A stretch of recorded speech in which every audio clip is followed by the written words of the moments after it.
17 জুলাই 2024 নিয়মিত কর্মব্যস্ত জীবনের ফাঁকে একদল প্রবাসী ছাত্র দাঁড়িয়েছিলেন প্যারিসের আইফেল টাওয়ারের পাদদেশে। হাতে ছিল জাস্টিস ফর স্টুডেন্টস লেখা প্ল্যাকার্ড, চোখে ছিল ন্যায় বিচারের দৃঢ় প্রত্যয়।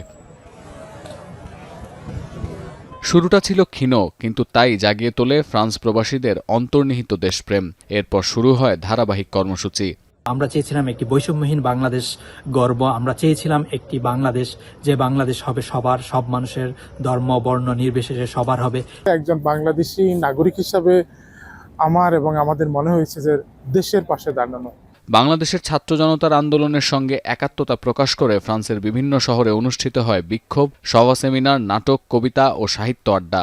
এর মাধ্যমে বাংলাদেশের চলমান হত্যাকাণ্ড ও নিপীড়নের চিত্র তুলে ধরা হয় ফ্রান্সের গণমাধ্যম ও সংসদ সদস্যদের কাছে। সামাজিক মাধ্যমেও ছড়িয়ে পড়ে প্রতিবাদের ঝড়। অধিকাংশ প্রবাসী রেমিটেন্স বন্ধ রেখে জানান মৌন প্রতিবাদ।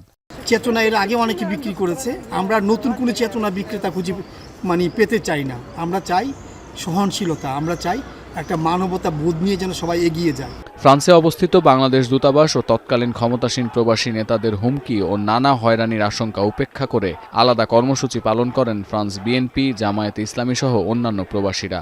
5 আগস্ট ঐতিহাসিক রিপাবলিক চত্বরে পূর্বনির্ধারিত বিক্ষোভ কর্মসূচি পালিত হয় বিজয় উৎসব হিসেবে।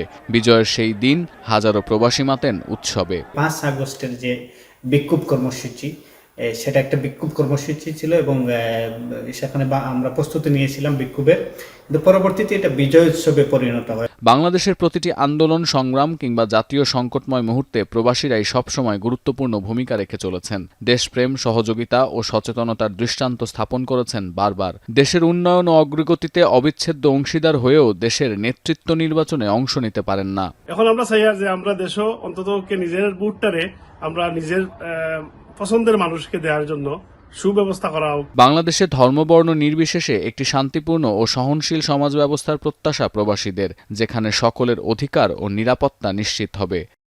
সতীর্থ কর্মকার, এখন বিশ্ব।